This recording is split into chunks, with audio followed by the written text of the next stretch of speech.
Viva podcast za višjo kakovost življenja.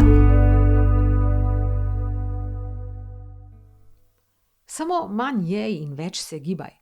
To je nasvet, ki ga ljudje z debelostjo poslušajo kar naprej. Kaj pa, če težava ni v pomanjkanju volje? Kaj, če si lačen tudi takrat, ko si pravkar pojedel kosilo? Kaj, če o hrani razmišljaš ves čas, ne glede na to, koliko poješ? Prav o tem govori Živa Gornik, ko pripoveduje o odraščanju z debelostjo, o stigmi, zdravljenju in spremembah, ki so ji že prinesle veliko več kot le izgubljene kilograme. Njeno izkušnjo pa strokovno komentira družinska zdravnica Alenka Simonič, ki se že vrsto let posveča tudi zdravljenju debelosti.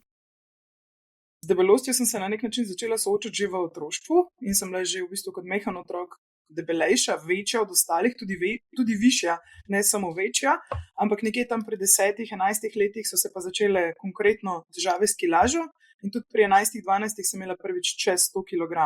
Neke težave tako so pa v bistvu, ker si drugačen od ostalih. Jaz sem bila takrat, stara sem zdaj 30 let, 2001-2002 sem šla recimo v prvi razred osnovne šole in sem bila takrat v bistvu edini debel otrok v razredu. Takrat debelosti ni bila spet toliko velika in je bilo vedno tako, kaj pa je s tabo, da je manj jej, tudi že v otroštvu so mi skozi govorili manj jej, sam disciplino rabiš in kljub temu, da sem trenirala na začetku plavanje, kasneje med diska, sem bila v bistvu čez celotno mladost, otroštvo debela. In sem se v bistvu skozi soočala s tem nekim pritiskom, moraš shujšati, kakšna si, drugačna si od ostalih, punčke so recimo lahko nosile neke lušne obleke, roza stvari. Mene mami mogla kupovati recimo obleke za 12-13 letnike že v prvem, drugem razredu, do 11 leta. Sem zrasla na 1,70 m in zdaj sem 1,72 m recimo. V bistvu pri 10-11 letih so mi takrat diagnosticirali inzulinsko rezistenco ter PCOS, ki se mu danes reče PMOS in se je v bistvu začel že s tem. In pa, ker sem jaz recimo nehala plavati, ker na začetku sem plavala, se mi je kilaža potrojila, ker plavanje samo ful porabi neke energije.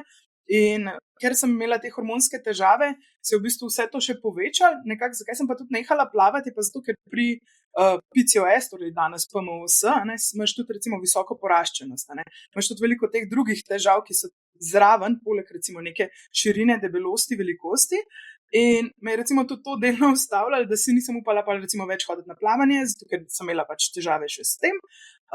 In kar se drugih stvari tiče, pa je bilo v bistvu tako, da smo hodili zdravniku, smo hodili endokrinologu. Jaz sem že od otroštva hodila endokrinologu v bistvu vsako leto na testiranja, na glukozna testiranja in je bilo skozi to vprašanje, ali imam sladkorno bolezen ali nimam, ali imam samo težave z inzulinsko rezistenco. Potem sem tudi dobila neka zdravila, da so mi pomagala to regulirati, ampak v resnici niso dobro regulirala tega, ker kljub temu, da sem jih jemala, to nikakor ni šlo stran. In s tem je pol prišla tudi neka utrujenost, pa pol itak še neka ogromna lakota. Ti, ko poješ nek obrok, ne bi bil za nekaj časa sit. Jaz sem bila pa v bistvu skozi lačna, že kot majhna deklica in tudi kasneje. In se je v bistvu tudi okoli tega ful časa moje življenje vrtelo, ker jaz sem skozi razmišljala, jaz sem ful lačna, jaz ne morem. Vsi so govorili tako, da je nekaj jesti, drugi ne jejo toliko, zakaj ti to ješ. Pa sem gledala kolegice, ki so pojedle veliko več od mene, pa so bile kot trske recimo. Jaz sem bila pa tam pač en velik kit. Mami se je skozi ukvarjala s tem, kako bova rešila, ful sem trenirala. Ta trening mi je sicer malo pomagal, ampak tudi ne moreš ti 6-8 ur na dan trenirati, ker tudi če ful treniraš, pa pol recimo temu primerno ful več poješ, ker jaz sem vsem bila skozi lačna, v nedogled tega ne moreš vzdrževati. Tako da je bilo v bistvu stalno nek tak trio med tem, da sem hodila k zdravnikom, da sem bila v bistvu ful športno aktivna, hkrati sem se pa ful redila. Največji del tega je bil pa pol kasneje tudi problem, ker sem recimo dobila kontracepcijo, zato da bi reševala tudi težave s poraščenostjo. In zakaj sem se pa recimo pol tudi ful več zredila, še več kot vse ostalo, je pa to, da sem dobila pljučno embolijo, ki je bila posledica kontracepcije. In ko dobiš ti pljučno embolijo, jaz sem takrat mogla nehati trenirati konkretno med diska, to je bilo, ko sem bila stara 19-20, je bilo tako, da se ti za nekaj časa nehaš premikati. Mislim, ne da se res nehaš premikati, samo se premikaš manj, zato ker si utrujen. In to vse je pa začelo nekako tudi ful vplivati name. Ja, to je prava kalvarija, ki jo dajo ljudje skozi. In tudi krasno, kar je Živa povedala, je to, ker dostikrat se nekako to enači, ljudje, ki imajo debelost, so leni, nič ne naredijo za sebe, nič ne pazijo in ni jim važno, kako izgledajo, ampak to je tako daleč od resnice. Jaz, odkar se s tem ukvarjam, jaz sem bila prav šokirana, mogoče ob začetku, ko sem malo bolj začela se ukvarjati, koliko ti ljudje vlagajo vase, koliko oni vejo, recimo, ne vem, meni pacienti povejo, jaz že 20 let sem na dieti, jaz 20 let samo hujšam, jaz sploh normalno ne jem, ne razmišljam normalno o hrani, nikoli se ne morem veseliti obroka, vedno imam odzadaj tisto slabo vest, zdaj bom to pojedla ali pa pojedo, kaj le bo. Tako da meni se zdi, da bomo morali vsi mi okrog res z enim velikim spoštovanjem začeti gledati ljudi, ki živijo z debelostjo, ker je to daleč od enostavnega. In ljudje, ki so vitki in ki jim je pač usoda namenila tako dobro kombinacijo genov, da so hitro siti, da niso nikoli lačni, da nimajo želje po hrani. Ti ljudje absolutno ne morejo razumeti, kaj doživljajo ljudje, ki pa imajo neko drugo kombinacijo genov. Jaz sem se od 12 leta naprej ukvarjala s tem, da je moja teža resen zdravstveni problem, če ne drugega tudi zato, ker so mi vsi drugi to govorili. Torej, jaz v bistvu med tem, ko sem jedla, še prej sem začela jesti, recimo sem od vseh ostalih dobila, da ne boš pojedla preveč, pazi, koliko vzameš, in sem v bistvu tudi samo hrano skozi vzgajala nek zelo nezdrav odnos, ravno zato, ker mi je okolica, namesto da bi mi pustili, recimo, da najprej pojem, pa pol vidim, bom še lačna ali ne, še preden sem začela, jaz sem govorila o tem, koliko jaz lahko jem in koliko jaz ne smem pojesti. In najprej se je recimo začel tukaj.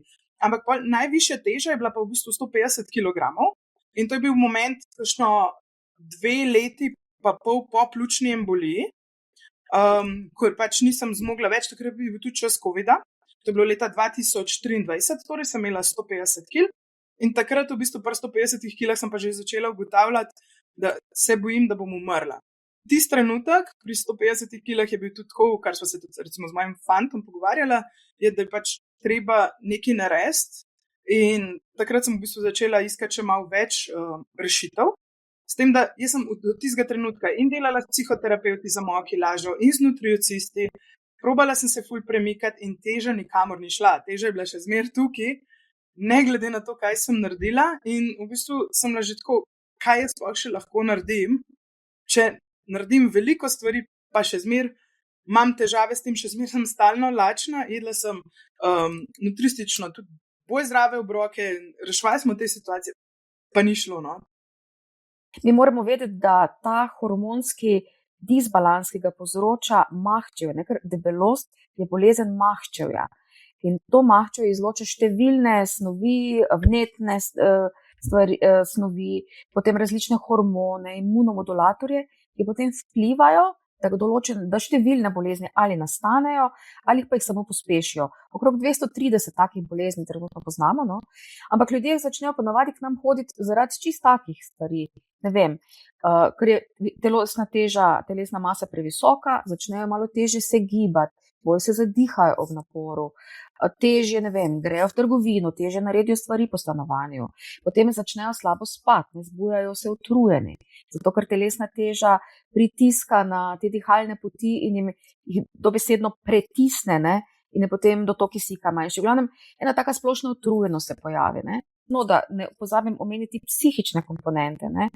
Ti ljudje z debelostjo so predvsem zaradi okolice, pa seveda tudi sami zaradi sebe, pogosto bolj anksiozni kot ostali, več nekih depresij se pojavlja, zaradi slabega spanja tudi, ne samo zaradi nekega takega duševnega stanja, to še dodatno se poslabša. Potem pa se seveda zaradi inzulinske rezistence, ki v bistvu pomeni čisto preprosto to, da telo ne sprejema hrane in energije, kot bi jo moralo, organi, ampak se potem mora trebušna slinavka delati še toliko več inzulina in potem se ona počasi črpa, začne se nabirati mahčevje predvsem okoli pasu in med notranjimi organi, in potem se razvijajo visok krvni tlak, razvijajo se visoke maščobe, ki se začnejo kopičiti v jetra, v trebušno slinavko, potem na hormone različne vpliva, in potem ti hormoni ne samo, da vplivajo na apetit, vplivajo tudi na to, recimo, da začnejo jajčniki izločati druge hormone, kot bi jih morali, da se zveča porahčenost, da se pojavi neplodnost, potem na dihalne poti vpliva, mislim, res, veste, bolezni, ki nastanejo in se pospešijo zaradi debelosti, jih je ogromno, ne. In se mi zdi, da smo si zdravniki, ne, ves ta čas ali pa zadnja desetletja hote ali pa ne hote vedno zakrivali oči pred problemom in smo vedno se ukvarjali samo z posledicami problema. Recimo, že v otroštvu so mi ponudili, a bi šla jaz, se mi zdi, da je stična za hujšanje. In pa se jaz nisem odločila, ker sem se ustrašila, ker sem slišala ful zgodb, ker so ljudem sam rekli, ja, ti lahko ješ samo en krompir, pa ne vem, mehen zarezek za pol dlani in potem boš v redu. In jaz sem bila tako, kaj pa, če bom še zmer lačna, ker jaz, ko sem lačna, pač se lahko sam s tem ukvarjam. Ne? In že takrat se je začelo v otroštvu, ko so meni to začeli ponujati, pa so mami sicer nismo odločile. In kasneje pa smo tudi s psihoterapeutom se pogovarjali, če bi šla mogoče na psihiatrični oddelek, da bi šla za motnje hranjenja prenajedanja, če je mogoče to težava, ne? Da imam jaz samo težave, ker se čustveno prenajeden, ko so recimo kakšne težje situacije, karkoli. In v bistvu, kaj sem jaz bolj naredila, ko sem iskala neko rešitev. Tudi s psihoterapeutom smo se pogovarjali, probala sem več hoditi, probala sem več športati, ampak tudi težko je vztrajati kdaj, ko ne vidiš rezultata. Tudi pa čez čas, ko so prišla določena zdravila na trg, oziroma ko je določena zdravila so prišla na voljo, da greš lahko do zdravnika, sem šla v bistvu še enkrat na obravnavo in sem končno v bistvu dobila to diagnozo debelosti, ker jaz ful časa nisem imela te diagnoze. In jaz v bistvu do te diagnoze sem veljala samo za osebo, ki je lena, čeprav sem recimo športala, čeprav sem bila skozi aktivna, moja veliko bolj aktivna kot marsikdo drug, mogoče s to isto izkušnjo te večje telesne teže, je bilo tako težko dobiti to diagnozo in šele zdaj, ko imam to diagnozo, mi je malo lažje, ker sem tako, jaz imam dejansko diagnozo debelosti. In kljub temu, da sem že v preteklosti imela te pridružene hormonske težave, tudi s kortizolom imam težave, z visokim pritiskom v družini, imamo recimo srčne bolezni, težave strti, pač fulje teh nekih pridruženih stvari, sladkorna bolezen, je do tega trenutka, dokler nisem dobila te diagnoze, bilo to samo tako, samo manj žri, več se gibi in jaz sem bila tako, kako ne se še več gibam od tega, kar že počnem. Recimo, jaz sem tudi že, ko sem trenirala, ko sem bila še v tako imenovanem mladinskem vrhunskem športu, metala sem disk. Uspela sem najti si šport, kjer so ljudje lahko debelejši. Kljub temu, da sem ful trenirala, je bil tako, recimo še moj trener je bil tako, ti ful treniraš, pa še zmer ne shujšaš. Končno sem dobila to diagnozo in pa se mi je zdelo, da sem končno začela jeti na neko pravo, da me je nekdo slišal in da sem tudi zdravila, da smo prilagodili temu. Ker do takrat vsi sem imela neka zdravila, vsi so bile stvari, ki so bile zraven, ampak se mi zdi, da so bile samo za zraven, niso pa v resnici uravnavale tega, recimo tudi te neke stalne lakote. Če se ljudje zavedajo, kako je to, ko si ti lačen potem, recimo, ko poješ, zdaj bom rekla neko nezdrav hrano, ko poješ celo pico, ti ne bi bil lačen še par ur, mogoče cel dan. Jaz sem bila lačna takoj, ko sem jo pojedla, jaz bi lahko pojedla še eno, pa sem vedela, da imam recimo hrano v grlu, čutila sem fizično, da ne morem več, ampak jaz sem bila še zmer lačna. In to je ful grozen, ker si ti lačen kljub temu, da ne moreš več jesti. In v bistvu šele s to diagnozo, ko smo začeli reševati to, je začel počasi se izboljšavati, ampak ne samo to, da jemljem neka zdravila, ampak tudi s tem, da pač se lotevam tega tudi s psihoterapeutom, z mojim psihiatrom, s tem, da se hodim na tehtanje redno, da dajem redno kri, zato je tudi to zelo pomembno, da pač daješ kri, da preverjaš, kaj se dogaja, da se probaš gibati, da greš bolj celostno, to tudi z nutricističnega vidika in ne samo, zdaj imela pa neko zdravilo in bo to avtomatično rešil težavo. Jaz sem v bistvu uspela zdaj v zadnjih 3 letih, ko se bolj aktivno, cel čas se bolj aktivno ukvarjam, ampak ko se še bolj podrobno s tem ukvarjam, zgubiti 30 kg, nekje 10 kg na leto, ampak v bistvu je tudi to izredno veliko dela. Zato, ker ti se moraš cel čas opominjati, kaj vse lahko, kaj ne smeš, kako se lotati. Pa imaš tudi recimo težave, ko se želiš recimo več jesti. Jaz kljub temu, da imam določena zdravila zdaj, jaz sem še zmer lačna. Jaz sem malo manj lačna, ampak jaz sem še zmer lačna. Ti bolniki se vejo več o prehrani kot jaz, ne? Oni se ukvarjajo z njo desetletja. Jaz moram reči, da sem jaz blazno navdušena nad novimi zdravili, ki jih imamo zadnjih nekaj let na voljo v Sloveniji, čeprav moram reči, da to niso zdravila, ki so nova. Ta zdravila so pač mogoče v drugih oblikah že nekje 20 let prisotna v svetu in niso nekaj novega in so v bistvu kar odlično raziskana. Navdušena sem pa nad njimi prav iz tega razloga, ker se mi zdi, da prvič v zgodovini bolnikom lahko ponudimo nekaj učinkovitega. Vse to skupaj mora biti povezano, seveda, z neko zdravo prehrano, z gibanjem, z neko psihološko podporo. Ampak, veste, ta zdravila vzamejo ali pa vse bistveno zmanjšajo tisti, mi mu rečemo food noise, ne, to razmišljanje o hrani, konstantno o tem, kaj boš jedel, kdaj boš jedel, potem tisto željo po hrani, kot pravi Živa, je lačna še zmeraj, tudi ob zdravilih, ne. Ampak prej bi lahko pojedla 5 pic zapored, ne. In veste, dejansko, ne, bolniki z debelostjo imajo točno ta problem, ne. Tako da ta zdravila so zdaj res spremenila celoten potek tega in spremenila so tudi našo obravnavo, ne, obravnavo nas zdravnikov. Še zmeraj kar pogosto slišim, no, da kakšen zdravnik kar svetuje, manj žri pa več se gibe pa bo, ne, ker to pač ni nasvet, ki bi ga en strokovnjak lahko dal nekomu, ne, ki ima to težavo. Tako da danes se res tega probamo lotiti na en tak širok način, ampak nažalost pogosto brez zdravil ne gre učinkovito shujšati, sploh pri bolnikih res z zelo visoko težo. In ta zdravila postajajo vedno močnejša, tudi doze se višajo, ne, zelo visoko že grejo doze, in mislim, da počasi več ne bojo potrebne bariatrične operacije, tisto pa zdaj bili neka tista zadnja inštanca, ne. Seveda, uvedba zdravila ni za vse, ki imajo prekomerno težo, ne. Tudi mogoče bi opozorila, da ta tako imenovani indeks telesne mase, ne, ki ga vsi nekako računamo, to ni enako, ne, da vsak ima povišen indeks telesne mase, torej vsakega ima 25, kar pomeni prekomerno telesno težo, oziroma vsakega ima nad 30, kar pomeni debelost. Ni vsak bolnik z indeksom telesne mase na 30 debel in ne potrebuje zdravljenja. Zdravljenje potrebujejo v bistvu bolniki, ki imajo pridruženo neko bolezen ali pa neko funkcionalno motenost, recimo, da se že težko gibajo, da ne morejo hoditi, da ne morejo vstati. Tudi to je že, ne, neka pridružena neko stanje, ki potem potrebuje medikamentozno zdravljenje.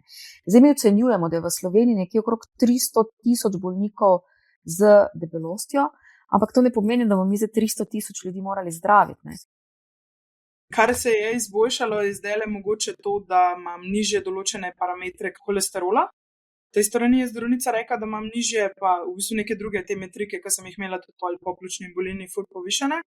Tudi krvni tlak se je znižal, no. Pa kar se drugih stvari tiče, mogoče na koži edino, kar opažam, to sicer ni izboljšanje, je, da imam pač več te kože dodatne, ampak jaz to itak rešujem tako, da se mažem s temi olji za nosečnice, pa z olivnim oljem, pa to, kar probam pač kožo, ker dokler je koža še mlada, pa je relativno elastična, če skrbiš za njo. Ampak ja, bolj te krvne stvari, no, kar so mi do zdaj rekli, ker po pravici ne vem, kaj vse je potencialno boljš zaradi tega, zato ker nisem nikoli prej o tem toliko razmišljala, dokler se nisem začela zdaj še dodatno zdravniško s tem ukvarjati po diagnozi debelosti. Lažje se mi je recimo obuti nogavice, pa zavezati čevlje. To je bilo kdaj ful težko, zato ker ko se skloniš, pa si brez zadaha, pol traja nekaj časa, da začneš nazaj normalno dihati. To, da grem lahko kakšno nadstropje, tudi do 5. nadstropja ali pa več peš, sicer počasneje kot drugi, ampak še zmeraj grem lahko peš. Druge stvari, recimo spanje se je izboljšalo, računam, da se bo še bolj, ampak to traja, zato ker ti je zelo neudobno na določenih pozah ležati. Pol pa, kar se tiče drugih stvari, recimo malo več oblek lahko dobim, še zmeraj jih ne dobim dovolj, ne, ker sem še zmeraj malo prevelika.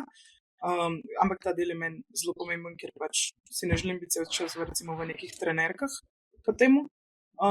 Prav tako je pa, ne vem, zdi se mi, da grem lažje tudi na kakšne druge, recimo športne aktivnosti, pa to, kar grejo drugi ljudje. Ne, da bi se jih prej izogibala neki ful, ampak vedela sem, da če bom mogla iti, ne vem, z nekom na gore pa to, kam hoditi, torej konkretno, da bo zelo težavno lahko, da mi bo težko prijeti gor, da bom rabila ful več počitka, da bom verjetno dihala kot konj. Recimo v preteklosti nikoli nisem tekla z avtobusom, sicer tudi zdaj ne maram teči z avtobusom, ampak če vidim, da prihaja avtobus na busno postajo in sem nekje 150 metrov stran, si upam malo hitreje stopati oziroma že skoraj teči z avtobusom. Kolena so me nehala boleti, malo bolj. Mislim, že prej, še zmeraj me bolijo, ampak me manj bolijo. To so recimo neke take čistko. Pa lažje se v kakšne stole usedem, no. Ampak še zmeraj preverjam, ali me bojo zdržali ali ne.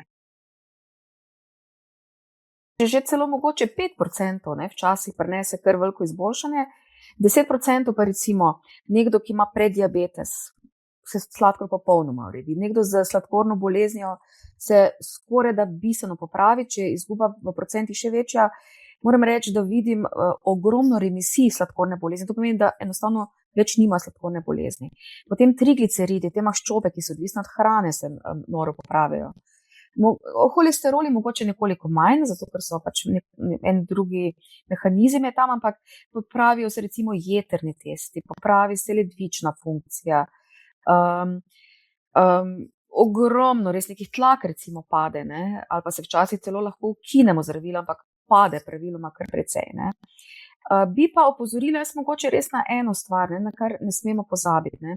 Da to znižanje telesne teže je nora, mislim, kako bi rekla, noro dobra stvar za telo in silno, silno koristna, ampak ko mi, ne, če nimamo zdravil in če mi hujšamo, samo probamo res dosti športati, malo jesti, tisti trenutek, ko bomo nehali to delati, bojo naši pramožgani poskrbeli, ne, da bojo zopet postali še toliko bolj lačni, ne, in toliko manj siti in bo šla ta teža takoj nazaj gor in bo vsi ti učinki ponovno odšli, ne.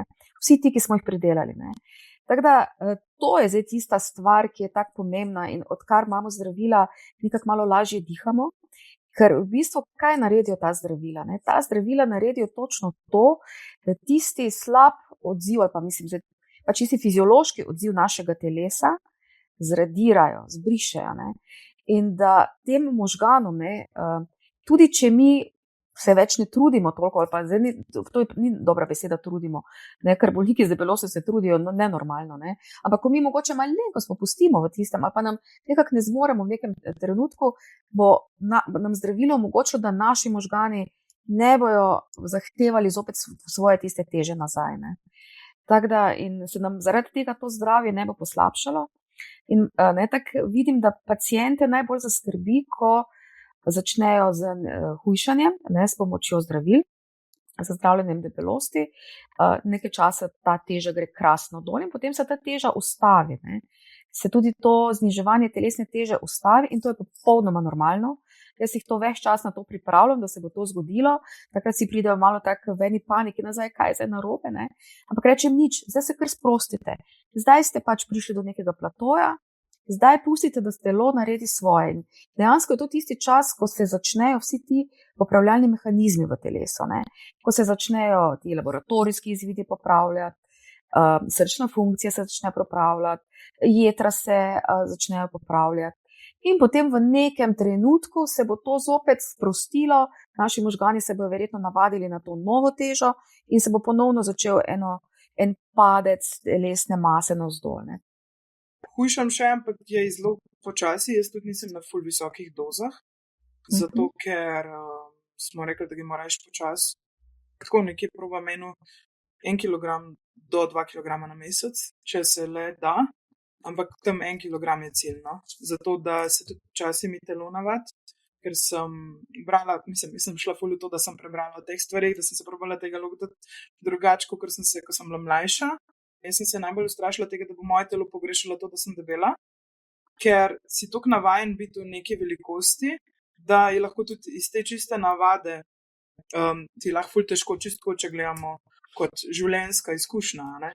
In se trudim na ta način. Je pa res, da je kdaj mi težko, ko sem tako joj, drugi pa ful več hujšajo, imajo ful više doze, kot kar jaz recimo, ampak sem bolj po drugi strani, sem pa tako, ok, ampak jaz si želim ostati na nižji teži. Jaz nočem, da bi se mi slučajno zgodilo, da če bi šla slučajno dol iz tega ali karkoli, da ne bi imela drugih varnostnih mehanizmov, zato je treba pač to počasi z tega vidika spreminjanja življenjskega sloga, kar sicer tako počnem na nek način že celo življenje, ampak da se bolj zavedam, recimo, da ko jem hrano, se probam recimo vedno opomniti, ok, zdaj sem pojedla normalno porcijo, a sem res še lačna, tako premislim, a sem še lačna ali bi še dodatno jedla. Sicer vem, da bi še dodatno jedla, ampak a rabim ta trenutek, ko bom pol. In v bistvu na ta način probam, ampak teh 30, ki bi jih rada še izgubila, bi rada izgubila v naslednjih 5 letih. No, to je moj cilj. Prej sem skozi razmišljala o hrani, tudi med tem, ko sem jedla, sem razmišljala, kaj bom pol jedla. Zdaj pa tako, da vem, da bom lačna, ampak sem malo manj lačna. Čutim hitrej vsem, da moje telo ne rab nujno takoj še hrane. Torej lažje v bistvu zaustavim to, da zdaj le razmišljam med tem, ko jem kam jedla pol. Ker prej se je sam to dogajalo. Medtem, ko sem jedla, sem razmišljala o tem, kaj bom še jedla pol, ker moji možgani več ne na ta način doživljajo, kot da sem še zmeraj v tem stadiju, da sem lačna, ne? Ker jaz sem se skozi počutila, kot da bi bila, ne vem, v puščavi, pa 40 dni ne bi jedla in da moram nujno pojesti, ker je moje telo sestradano. Zdaj, če smo poslušali živo, ne, vidimo, kako delo imajo ti ljudje, ne, za sabo, so na dietah, razmišljajo o hrani desetletja, poskušajo se gibati več in bolj ciljano in bolj zdravo desetletja. Težave, ki jih imajo, so takšne, ki si jih nekdo, ki teh težav nima, sploh ne more predstavljati. Recimo, da ima 20-letnica težave z koleni, z sklepi, pa jih nima zaradi teže in tiste mehanske obremenitve, ne? Ampak jih ima zato, ker to maščobno tkivo sprošča te številne vnetne mediatorje in v sklepih se tak neke vrste neko vnetno dogajanje dogaja in jih to boli, ne? Tako da toliko enih težav imajo, s toliko stvarmi se morajo vsak dan spopadati, ki si tisti, ki te težave nimajo, sploh ne morejo predstavljati, ne? Jaz se recimo skozi ukvarjam s svojo debelostjo. Vsak dan se ukvarjam še s tem vprašanjem. Recimo, ko prijem v nek prostor, na faksu ali pa kjerkoli, se ukvarjam s tem, kam se bom usedla, da se stol ne bo zlomil. Kdo se s tem ukvarja? Jaz se ukvarjam s tem, kdaj grem jaz prej na avtobus, zato da ne bo prevelika gužva, da bom lahko ali sedela, ali se pa umaknila tako, da bom lahko prišla ven, ker ne pridem ven, če grem prepozno na avtobus, ker se ne stisnem mimo. In pa me kdo gleda. Češ, le kakšna si, a ne? Ne upam si, recimo, če gremo v McDonald's, se vedno počutim, kot da me vsi gledajo, pa ne hodim v McDonald's, da smo si absolutno na jasnem. Ampak če gremo s frendi v McDonald's, je meni to najbolj neprijetno, zato ker se počutim, kot da bojo vsi gledali do mene in bojo tako, ole, kjera debela krava tukaj sedi in je McDonald's nekaj naredi zase. Kako ti veš, da jaz jem recimo samo to, če me ti enkrat, ne vem, vidiš v Macu? Kako ti veš, kaj jaz ne delam? Sam zato, ker je nekdo debel, še ne pomeni, da nič ni naredil. Telesa so si zelo različna in imajo zelo različne in hormonske in notranje stvari, ki se ti dogajajo. Ni samo to, da se je nekdo odločil, ker jaz sem bila tudi tako, a vi mislite, da sem se jaz odločila biti debela in ne, recimo jaz dam pa vedno tak primer, a veste, da jaz skoraj nikjer ne morem oblek kupiti. Jaz da kupam lahko obleke, rabim posebne trgovine in fizično jih jaz skoraj ne morem kupiti, če ni una trgovina za ne vem kako ekstremno debele ženske. Kar pomeni, da kot mlada oseba imam lahko samo določene oblike oblek in to je to. Ljudje smo ful novi, in situacija je ful pluralna. Kar pomeni, da ker je situacija pluralna, torej da so naše izkušnje z debelostjo, zakaj se debelost dogaja, ful različne in zelo je pomembno, da se probaš pogovoriti z eno osebo, kaj zaupaš, ni nujno, da najprej zdravnika, ampak da z nekom v tvoji okolici, da vidiš, da mu probaš predstaviti svojo zgodbo. Meni recimo zelo pomaga, da s partnerjem, da z mojo najboljšo prijateljico, tudi z mami, ker v moji družini vsaj je ta debelost, in da probaš sam najprej začeti govoriti o teh situacijah, kaj se ti dogaja, ker premalkrat tudi govorimo, kaj vse je stvar tega. Jaz se po stvari sploh zavedala nisem, da so stvar debelosti pa tega, ker sem mislila, da je pač to tako samo zame, da to, da sem jaz utrujena stalno, da me kolena bolijo, da noge, da to je pač normalno, ker sem jaz tako malo čudna ali pa kaj, da to ni mogoče stvar nekih drugih pridruženih stvari in da je okej, če tudi spregovoriš in da ni vedno, če spregovoriš o nečem samo jokanje pa iskanje nekih opravičil, ker tudi to se mi je zgodilo, da so ljudje mislili tako, a zdaj se ti moram popravičiti, ker se ti debela. Ne, absolutno ne. Pač sam mož se zaveda, da debelost ni nujno samo stvar izbire. In ni stvar navade. Jaz sem se odločila, da bom debela, ampak je lahko veliko več od tega. Če je današnji pogovor komu pomagal bolje razumeti, kaj pomeni življenje z debelostjo, ali pa morda koga spodbudil, da poišče pomoč, je dosegel svoj namen. Z živogornikinjo Alenko Simonič, specialistko družinske medicine, sem se pogovarjala Mateja Jordan.